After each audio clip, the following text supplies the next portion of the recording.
majikan. Bagaimana nanti beliau mengambil keputusan pada kasus yang termasuk dilema etika, dan bagaimana beliau mengambil keputusan pada kasus yang berbasis moral computation atau rujukan moral. Assalamualaikum Pak. Waalaikumsalam warahmatullahi wabarakatuh. Ya, mohon maaf Pak mengganggu waktunya sebentar. Jadi di sini Pak, saya mempunyai tugas di pendidikan guru penggerak untuk mewawancarai dua kepala sekolah, dan saya memutuskan Pak, dua kepala sekolah itu adalah kepala sekolah saya sendiri dan Bapak kepala sekolah SDN 184 Lumuk-Lumuk. Jadi ada pun materi untuk wawancara ini Pak, yaitu bagaimana caranya Bapak, seperti tadi yang saya sampaikan, bagaimana caranya Bapak mengambil satu keputusan apabila kasus itu termasuk dilema etika ataukah rujukan moral. Jadi yang saya mau tanyakan ini Pak, bagaimana caranya Bapak itu mengidentifikasi kasus-kasus yang merupakan dilema etika atau rujukan moral? Silahkan Pak. Assalamualaikum warahmatullahi wabarakatuh. Waalaikumsalam warahmatullahi wabarakatuh. Sebelumnya saya ucapkan banyak terima kasih Bu atas kesempatannya datang ke sekolah kami untuk mewawancarai beberapa masalah termasuk dilema etika dengan rujukan moral.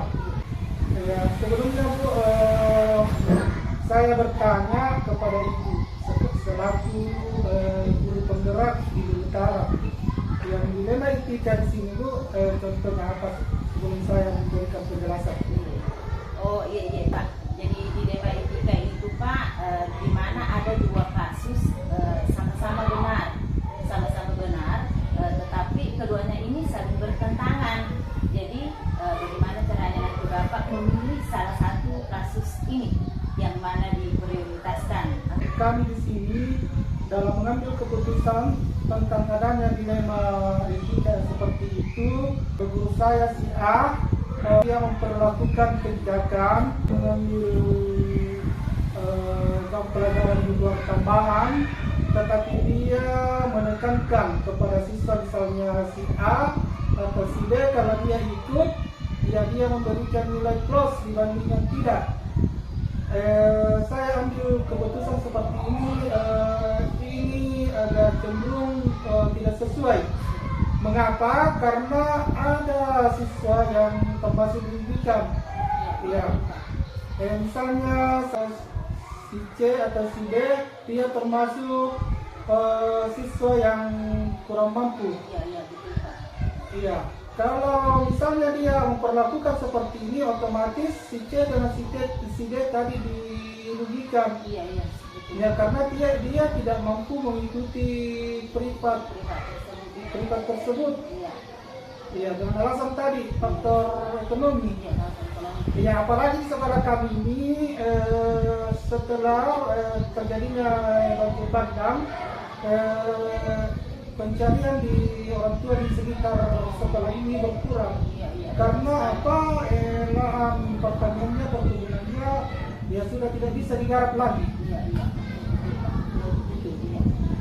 Saya tanya lagi Pak, guru yang biasa kasih privat ini guru honor Pak? Iya Bu, karena otomatis yang guru honor di sini salah satunya ada kesibukannya di luar. Iya. Dibanding dengan guru PNS, kan kita tahu bahwa PNS itu harus terjadwal memang, tidak bisa mengambil keputusan sepihak. Iya. Di samping tadi yang guru honor ini dia mengambil, misalnya dia memberikan privat di luar, dia seizin dulu. Dia seizin dulu dengan pimpinan dengan alasan tertentu. Iya. Nah, jadi misalnya kalau begini Pak, bagaimana biasanya Bapak menindaki? Kalau ataupun Bapak setuju dengan tindakan guru tersebut, bagaimana Bapak menindakinya? Kemudian kalau ataupun Bapak tidak setuju, bagaimana Bapak juga menindakinya? Ya, jadi begini dulu dengan adanya kasus tadi selaku pengambil kebijakan di sekolah, karena dia ini sebagai guru honor kasihan, sepanjang dia melakukan tugas pokoknya sebagai wali kelas,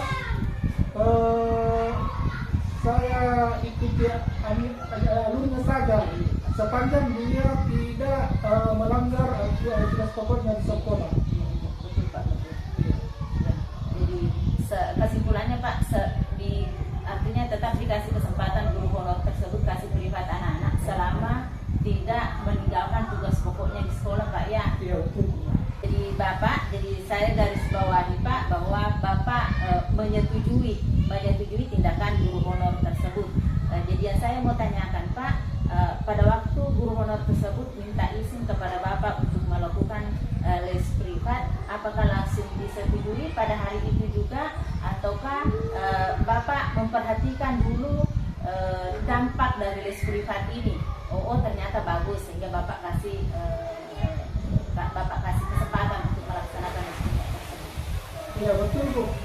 Sebelum saya kasih waktu atau kesempatan guru honor untuk mengadakan les privat, tidak serta-merta saya mengizinkan atau langsung mengizinkan, tetapi saya meninjau dulu apakah yang dilakukan ini betul-betul sesuai dengan ada kaitannya dengan pelajaran yang berlangsung di sekolah itu atau tidak keluar dengan kurikulum. Ya, jadi intinya tidak serta-merta saya berikan izin sebelum saya melakukan survei apa yang dia lakukan. Oh iya ya. Jadi pada dasarnya Pak tidak langsung mengizinkan pada saat meminta izin, tapi Bapak dulu survei terlebih dahulu Pak ya. Iya betul. Bapak mengambil keputusan mengizinkan guru tersebut untuk melakukan les privat karena sudah disurvei terlebih dahulu. Apakah Bapak pernah mendapatkan kasus yang sama sebelum Bapak menjadi kepala sekolah di SD Lumut? Iya betul Bu. Sebelum saya menjadi kepala sekolah di sini di SD 184 Lumut, ya pernah saya menjumpai hal yang serupa yang kebijakan yang saya ambil. Ya contohnya saya saja sebelum diorbitkan menjadi kepala UPT, di sana saya juga sebelum diorbitkan saya melakukan mengambil jam tambahan atau les privat. Jadi boleh dikata Pak, jadi ini berdasarkan juga ke pengalaman pribadi Bapak ya? Iya betul Bu. Ya, jadi pengalaman pribadi Bapak ditambah lagi dengan wewenangnya Bapak sebagai kepala sekolah di sekolah ini. Ya. Jadi dari semua keputusan Bapak yang diambil pada kasus-kasus ini, pembelajaran apa kira-kira yang bisa dipetik oleh Bapak dan bisa juga menjadi pembelajaran bagi saya? Ya, jadi menurut saya Bu, pembelajaran yang mungkin yang dapat diambil hikmah atau dipetik dari kebijakan yang kami ambil, artinya kita beri tanda kutip sebagai pembelajaran yang berkesinambungan. Artinya apa? Karena pembelajaran yang dilakukan di sekolah utamanya yang di honor tadi tidak mencukupi waktunya, dia tuntaskan di luar jam di sekolah, dalam artian jam privat. Ya. Mungkin muncul pertanyaan baru sekarang Pak, kalau dia melakukan les privat berarti menambah juga penghasilannya Pak ya, karena anak-anak membayarkan, anak sekolah membayarkan, kalau dia membayar Pak juga tidak masalah karena itu kan sudah di luar jam pelajaran. Ya betul Bu, inilah yang menjadi dilema Bu, karena apa, yang mengikuti les privat ini latar ekonominya berbeda-beda. Ya, yang dibahas tadi Pak ya. Dibahas tadi. Oh ya, betul Itu yang menjadi dilema. Tapi karena sudah disepakati sebelumnya mengambil tindakan untuk melakukan les privat, dia komunikasikan dengan orang tua siswa. Iya. Kalau memang ini sebelum dia buka les privat, orang tua ini misalnya kelas 6 dia ambil les privat, dia setuju semua orang tuanya, maka dia oke, tidak ada masalah. Ya, terima banyak Pak kesempatannya pada hari ini meluangkan waktu untuk saya Pak melakukan wawancara, dan saya juga banyak mengambil pembelajaran bagaimana caranya seorang pimpinan memutuskan masalah dilema etika, karena kita tahu dilema etika itu kan Pak kita harus memilih salah satu keputusan yang benar, boleh dikata benar lawan benar, yang mana kita mau pilih otomatis ini kan sangat membingungkan Pak. Jadi termasuk pembelajaran juga bagi saya. Terima kasih banyak Pak. Atas waktunya menemukan datang ke sekolah kami untuk membagi pengalaman. Supaya bisa lebih ke depannya lebih bijak dalam mengambil kebijakan. Terima kasih banyak juga Pak.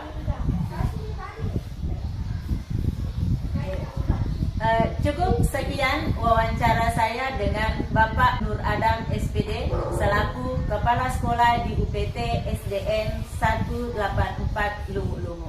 Assalamualaikum warahmatullahi wabarakatuh. Waalaikumsalam warahmatullahi wabarakatuh. Demi negeri ini, jadilah generasi emas, cerdas berkarakter itu kita, berjuang dan harus berani, kita terus torehkan prestasi.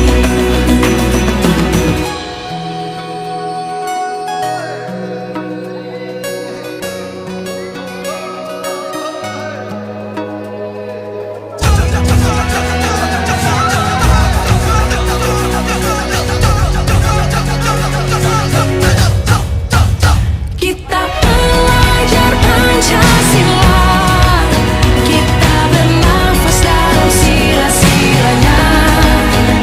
Kita pelajar Pancasila. Assalamualaikum warahmatullahi wabarakatuh. Hari ini saya berada di ruangan Kepala Sekolah UPT SMP Negeri 2 Malangke, Bapak Haji Muhammad Jafar SPD MSI, yang juga merupakan Kepala Sekolah tempat saya mengajar. Jadi hari ini saya akan mewawancarai Kepala Sekolah tentang pengambilan keputusan yang berbasis nilai-nilai kebajikan, tentang bagaimana caranya beliau mengambil keputusan pada dilema etika. Assalamualaikum Pak. Waalaikumsalam warahmatullahi. Terima kasih banyak Pak karena sudah meluangkan waktu untuk saya mewawancari Bapak tentang bagaimana caranya Bapak nanti mengambil keputusan terhadap kasus-kasus dilema etika. Pertanyaan saya yang pertama Pak, selama ini bagaimana cara Bapak mengidentifikasi kasus-kasus yang merupakan dilema etika atau rujukan moral? Ya, makasih banyak Bu. Berangkat dari pertanyaan itu tentang dilema dan rujukan moral. Berarti dilema ini adalah ada semacam kasus yang terjadi di sekolah kita, antara kasus ini dua kasus sama-sama benar. Betul Pak. Kemudian dari kasus ini ada rujukan moral, berarti benar lawan salah. Makanya sebagai pimpinan kita harus mampu mengambil satu keputusan antara peraturan dan kebijakan yang kita keluarkan. Iya betul Pak. Jadi menurut Bapak tadi dilema etika adalah dua kasus yang sama-sama benar Pak ya. Ya. Nah, kemudian kalau rujukan moral, Bapak tadi menjelaskan bahwa antara peraturan dengan kebijakan. Ya, terima kasih banyak Pak. Sesuai betul dengan apa yang saya dapat di pendidikan guru penggerak. Kemudian Pak, pertanyaan berikutnya. Selama ini bagaimana Bapak menjalankan pengambilan keputusan di sekolah, terutama untuk kasus-kasus di mana ada dua kepentingan yang sama-sama benar atau sama-sama mengandung nilai kebajikan? Oh, jadi ini Pak termasuk kasus dilema etika. Jadi kesimpulannya bagaimana Bapak mengambil keputusan nanti kalau ada kasus-kasus dilema etika? Makasih banyak Bu. Dengan adanya kasus semacam ini, maka sebagai pimpinan itu harus memang betul-betul menyikapi dengan benar, dengan legowo, tanpa merugikan satu sama lain. Contoh kasus yang ada di sekolah kita kemarin dengan adanya satu guru yang baru mendapat tunjangan profesi, di mana mereka adalah guru bahasa Indonesia, sementara jam pelajaran yang ada di sekolah kita dengan 6 kelas, maka di antara dua ini harus ada yang keluar seharusnya. Tetapi dengan adanya kasus seperti ini, maka kita berani mengambil satu kebijakan agar mereka dua-dua ini tidak ada yang dikorbankan. Oleh karena itu kita punya satu inisiatif untuk menyelamatkan dua-dua tenaga pendidik kita agar mereka tidak korban dari kebijakan yang ada tentang tunjangan yang ada di sekolah kita. Saya ingat ini Pak kasus, saya juga angkat di tugas saya di pendidikan guru penggerak. Jadi kita sama-sama pendidik calon guru penggerak di situ menceritakan kasus-kasus yang ada di sekolah yang mana bagus diangkat. Dan kasus yang ini Pak yang Bapak tadi sampaikan diangkat oleh teman-teman sekelompok saya. Jadi termasuk kasus Gilima Etika. Lanjut Pak, pertanyaan yang ketiga. Langkah-langkah atau prosedur seperti apa yang biasa Bapak lakukan selama ini? Makasih. Berangkat dari kasus yang saya sampaikan tadi, bahwa dengan adanya ini, maka secara tidak langsung mereka harus seyaknya dengan dua guru mata pelajaran di sekolah, seharusnya itu mereka keluar. Tetapi setelah mempelajari situasi dan keadaan, ada satu jalan bisa kita tempuh sehingga salah satu guru dua-duanya ini kita bisa pertahankan. Di dalam tunjangan profesi itu, maka seseorang harus mengajar 24 jam. Bisa keluar mencari jam dengan catatan 18 jam sekolah induk. Sementara di sekolah kita ini ada satu bisa menyelamatkan apabila salah satu di antara mereka itu pegang entah dia pustaka, entah dia wakil, dan kepala lab. Dan kebetulan di sekolah kita ada peluang untuk bisa menjadi wakil ini salah satu. Sehingga cara inilah kita tempuh, bicarakan bersama untuk bisa menyelamatkan guru kita ini. Itu jalan yang kita laksanakan selama ini. Iya Pak, makasih banyak Pak. Berarti tidak ada yang dikorbankan Pak ya? Tidak ada, alhamdulillah. Semua jalan wakil yang kita kasih, yang menjabat wakil bisa juga mendapat sertifikat karena jamnya cukup, sehingga semua guru yang ada kita untuk tunjangan ini bisa selamat. Iya, berarti ibu wakil juga terselamatkan. Iya. Makasih banyak Pak. Kemudian pertanyaan selanjutnya Pak, hal-hal apa saja yang selama ini Bapak anggap efektif dalam pengambilan keputusan pada kasus-kasus Gilima Etika? Ya, terima kasih. Sudah. Ya, makasih. Seperti yang saya sampaikan tadi, kasus yang kita angkat ini tidak serta-merta kita selesaikan. Tidak. Kita pelajari dulu keadaan di sekolah, memanggil, karena ini guru kita yang satu harus dia ambil wakil, maka yang menjawab wakil itu kita panggil secara kekeluargaan, memberikan pengertian bahwa wakil ini kita limpahkan ke sini agar mereka kita semua terselamatkan. Sementara yang memegang sekarang wakil, jamnya untuk tunjangan kita cukup 24 jam. Sehingga beliau dengan legowo memberikan jam ini, jam wakil kepala sekolah untuk guru tersebut. Sehingga mereka tidak ada lagi yang dikorbankan satu sama lain. Jadi tiga ini sebenarnya kasus di sini Pak, tapi alhamdulillah tidak ada yang dirugikan. Tidak dirugikan. Terima kasih banyak Pak. Lanjut, menarik kayaknya Pak. Terus hal-hal apa saja yang selama ini merupakan tantangan dalam pengambilan keputusan pada kasus-kasus Gilima Etika? Jadi tantangannya ini apa kira-kira Pak dalam pengambilan kasus Gilima Etika? Karena melihat tadi ini tiga-tiga teman semuanya benar. Makasih Bu. Ya, inilah yang saya bilang tadi. Kapan masalah ini kasus benar lawan benar, kalau kita tidak berpikir jernih, itu memang akan banyak dilema yang kita hadapi. Tetapi tantangan ini bisa kita selesaikan selama kita bermusyawarah untuk mufakat, memanggil yang bersangkutan, karena tanpa kita panggil secara kekeluargaan, saya yakin dan percaya itu tantangan yang kita dapat akan jauh lebih besar dibanding dengan keputusan yang seperti itu tadi kita lakukan. Itu barangkali makanya untuk meminimalisir tantangan atau kebijakan yang kita keluarkan, maka tidak ada kala musyawarah memanggil yang bersangkutan secara pribadi, secara kekeluargaan, memberikan pemahaman agar mereka paham, sehingga tantangan itu tidak signifikan seperti yang akan kita harapkan. Dan alhamdulillah tidak ada, saya kembali, tidak ada teman-teman guru yang kita terbangkan. Iya, betul Pak.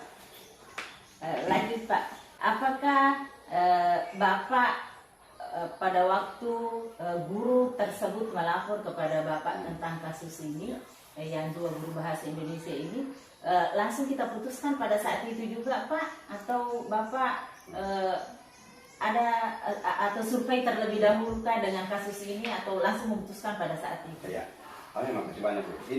Ini pertanyaan yang luar biasa bagi saya, karena prinsip hidup saya mendapat informasi dari satu pihak, jangan langsung kelola informasi, cek dan dicek dulu ke bawah, jangan langsung putuskan. Dan alhamdulillah kita punya di kegiatan kita di sekolah kita ini, apabila kasus seperti itu maka kita olah, kemudian kita pelajari, baru kita panggil yang bersangkutan yang menurut kita itu yang terbaik, sehingga pada saat ada kasus, ada salah satu teman atau 2 orang melapor sama kita, tidak boleh, saya tidak pernah mengambil keputusan ini jam, ini hari saya harus selesaikan, tidak.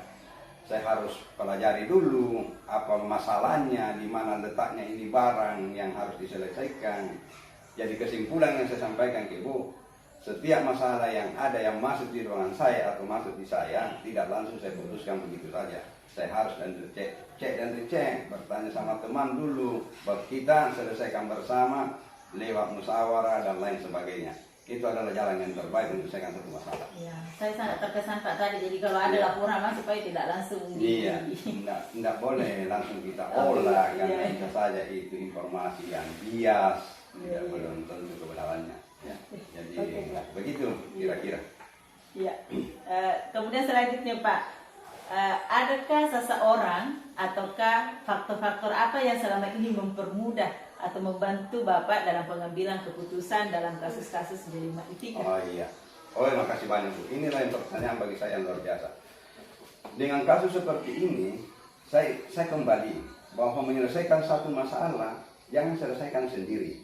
Ya. Di dalam sekolah itu banyak yang ada di dalamnya. Oleh karena itu, untuk mengurangi risiko dalam mengambil kebijakan, mengambil keputusan, selalu kita berprinsip musyawarah untuk mufakat itu jauh di atas segala-galanya. Nah, karena kalau kita putuskan bersama, insya Allah risiko dari kebijakan itu, saya yakin dan percaya akan berkurang dan bahkan sama sekali tidak ada. Itu pengalaman yang saya sudah dapat selama ini. Setiap ada tantangan, setiap ada masalah, saya harus bicarakan bersama dengan teman-teman. Ya, ini barangkali kesimpulannya Bu, bahwa dalam satu mengambil keputusan, jangan putuskan sendiri, tetapi berkomunikasi dengan teman, rapat, musyawarah, sambil memutuskan. Dengan keputusan bersama, insya Allah apa yang kita ambil akan indah akhirnya. Iya. Jadi kesimpulannya Pak, bukan hanya Delima Itika yang dirapatkan iya, pada, meskipun itu bujukan moral juga, iya, semuanya harus dirapatkan. Dilema, bujukan moral apa saja semacamnya, jangan memutuskan sendiri, selalu kita bermusyawarah dengan teman-teman. Iya, terima kasih banyak Pak. Pertanyaan terakhir. Iya. Jadi dari semua tadi yang disampaikan Pak, pembelajaran apa kira-kira yang Bapak ambil hikmahnya? Ataukah pengalaman apa saja yang bisa ambil hikmahnya dari situ, dan mungkin juga ini Pak bisa menjadi pembelajaran bagi diri saya sendiri sebagai calon guru penggerak. Ya. Benar, dari kasus ini sebenarnya itu kasus ini antara dilema, bayangkan benar lawan benar. Tetapi kalau kita berpikiran jernih, berpikir dingin, menyelesaikan satu masalah, dan akhirnya kita mampu selesaikan dengan enak, dengan bijak, luar biasa, perasaan ini, plong, lego menerima yang bersangkutan, lego menerima, kita juga enak karena dimusyawarahkan dengan teman-teman semua, entah itu dalam rapat atau dan lain sebagainya. Ini adalah hikmah yang luar biasa yang saya dapat selama saya jadi pimpinan di mana saja. Setiap keputusan saya tidak pernah mengambil keputusan secara pribadi. Semuanya lewat musyawarah untuk mufakat. Karena kalau kita musyawarahkan keputusan itu, apa saja yang kita putuskan akan kita sama-sama pikul. Bukan tanggung jawab seorang pimpinan. Itu barangkali hikmah yang luar biasa saya dapat selama ini. Makasih banyak Iya, Pak kesempatannya hari ini selamat. karena saya tahu Bapak ada lagi kegiatan saudara ini. Iya, Pak. Selamat. Iya, Sukses. iya Pak. Oke, demikianlah hasil wawancara saya dengan Bapak Kepala Sekolah UPT SMP Negeri 2 Malangke, tempat saya mengajar, yaitu Bapak Haji Muhammad Jafar SPD MSI. Cukup sekian. Assalamualaikum warahmatullahi wabarakatuh. Selamat dan sukses. Bernafas dalam sila-silanya